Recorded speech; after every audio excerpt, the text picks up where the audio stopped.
What's up, y'all? It's your girl, Lady Pelvic of Pelvic Gaming, doing her first ever Top 5 video, voted on by my patrons. Just for $1 a month, you're in the Discord, you get a vote on what top 5 topics I get to do, or what games I play next, so mosey on over there if you're interested. So today's topic is top 5 JRPGs with the best dungeons. Now, I grew up on Zelda, which focuses on clever and thought-provoking puzzles within dungeons. Over time, I grew a fondness for JRPGs, Pokemon being the first to show me, there are puzzles outside of shooting a giant eyeball, or defeating all the enemies in a room, or pushing a block in place. So please allow me to highlight JRPGs with the best dungeon design, puzzles, and dangers. And warning, there are spoilers throughout this entire video. Okay? Okay. A real quick special announcement, I'm super excited to say I have joined the rebooted Normal Boots, a group of cool kids who just love gaming. We have great content in the works and live right now. I really hope you all cheer and support me as I start a new chapter. And no, this won't affect my channel in any way. Your scheduled JRPG content will remain. Now, without further ado, back to the video. Number 5. I feel like these dungeons eerily remind me of Zelda. The basics of flipping switches and jumping platforms, yet this series is so much more because it evolved alongside its dungeons. I started with Persona 4, which had interesting dungeons like an 8-bit castle or bathhouse. And then I went to Persona 3, which did not have that same uniqueness. And then Persona 5, where the Phantom theme set out to take our hearts. Persona 5 gets so much love. We even got a dancing game, the gangs in Persona Q2, and now they have their very own Musou game. And we haven't even scratched the surface on their appearances in other titles. Sonic Forces, Dragalia Lost, Super Smash Bros., Catherine, Identity V, Puzzles and Dragons, AFK Arena, Another Eden, Sword Art Online Mobile, and the list goes on. Persona 5's dungeons are impressive on a grand scale. Unlike previous entries in the franchise, you climb, jump, and crawl through each level. You truly feel like a phantom thief. You've got the looks, the confidence to find hidden treasures while evading traps. If you fail to take your newfound role seriously, you risk the dungeon or palace going on high alert and forcing you to retreat. Another thing I really loved about the dungeons is they highlighted different types of thieves. Futaba's palace is a pyramid, aka a tomb, so you're essentially a grave robber. Kanashiro's palace is a bank, so you're bank robbers. Each palace the Phantom Thieves investigate has a different theme based on the person's heart. Madarame, for example, is someone who steals art from others, so it's fitting to have a museum. The dungeon gimmick here is traveling through paintings and finding switches to activate new areas.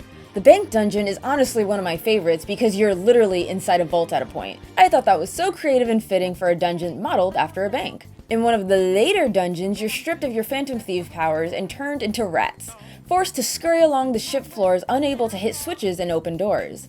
In Persona 5, the scenery is constantly changing, so you're always kept on your toes.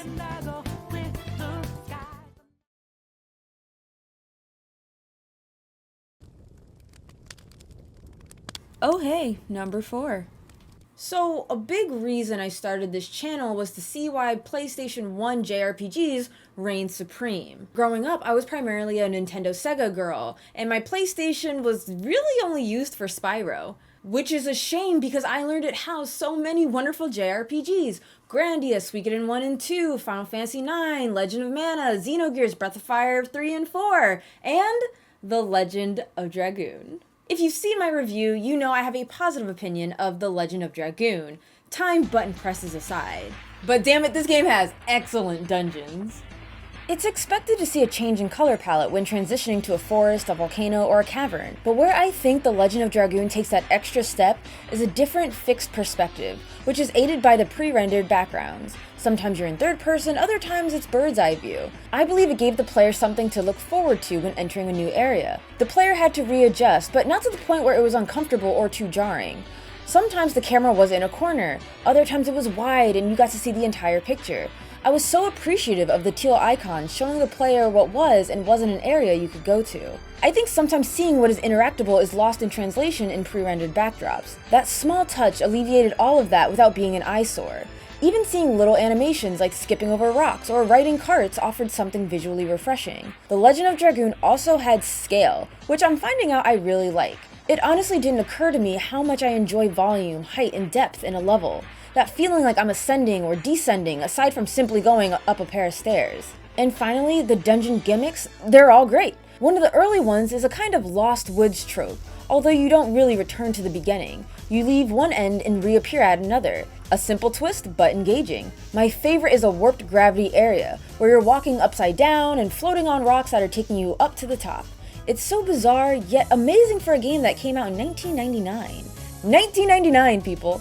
JRPG dungeons aren't made like this anymore. A lot of them are open rooms and defeat baddies so you can reach a switch, unlock a new area. Ugh, boring. Another one, desert theme, has giant sand holes pulling you toward them while you try to dodge these sand whales. Boom, obstructed movement while trying to dodge. Simple and engaging. There's risk, I'm captivated, I'm in it. Okay, last one that's really my favorite. I don't know, I love mostly all the dungeons in The Legend of Dragoon, but the Shrine of Shirley was fun because it's filled with chests and signs that have notes telling Dart and friends to give up or go away. It's full of tricks and traps that would usually be annoying, but I found very funny. All I'm saying is The Legend of Dragoon has fantastic dungeon design that I would love more modern games to take note of.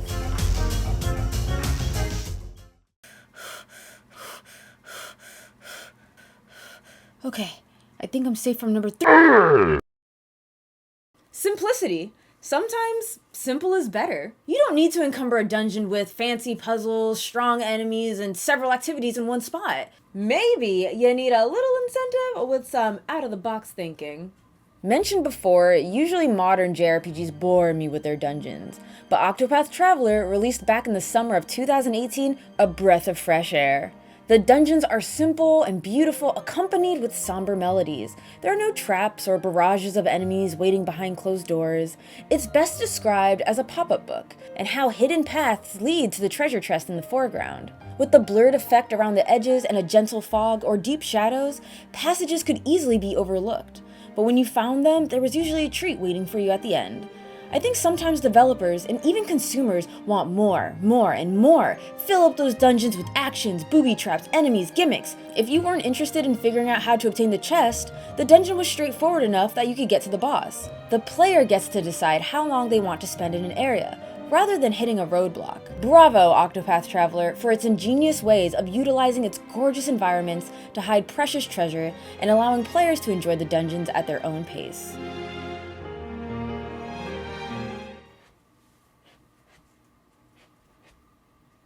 I need to heal. That was the best I got. You know, I didn't like this game, but I really did like the dungeons. And funny enough, going back through this game, looking for dungeons I wanted to showcase, it almost made me want to revisit this world. Almost. Until I realized while looking for dungeon footage, there was a fucking encounter every 5 fucking seconds. Breath of Fire 2, and arguably Breath of Fire 1.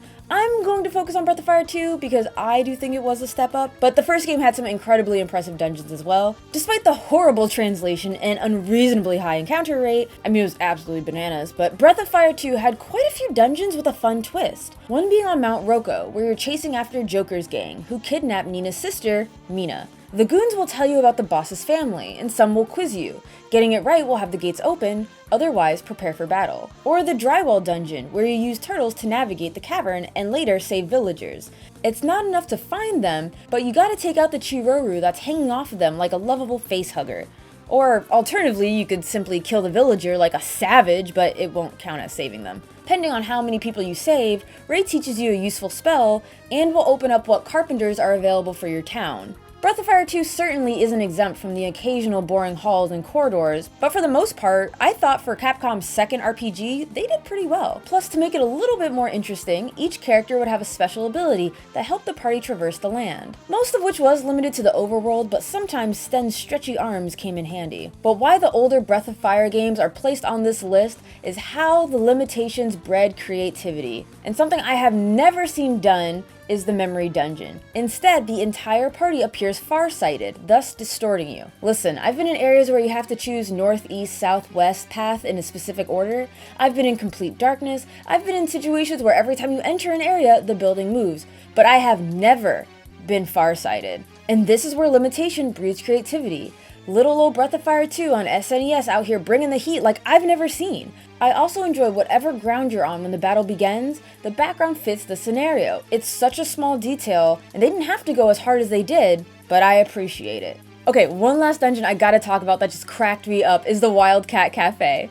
This dungeon made me smile, and it's my favorite dungeon throughout the entire series. Each area asks the player to remove some equipment before dining. If you choose to do so, you move to the next area with ease. If not, a bouncer stops you, and if you insist on keeping your things, you'll fight, eventually reaching the final area, where you meet the Wildcat himself, and surprise, you're the dinner.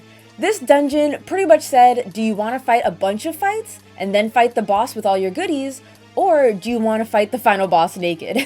Like, I went in butt-ass naked, and I got my ass ate. Like, I was eaten. HP went to 0, not like the cat ate my... Whatever, I don't need to explain myself. Honestly, I really want to do a top 5 favorite Breath of Fire dungeons. I literally spoiled my number 1 for you, but the point is, while Breath of Fire 2 sucks, I do think it had great dungeons. And if you play the Game Boy Advance port instead of what's available on the Switch or 3DS, you'll have a much smoother playthrough than I did.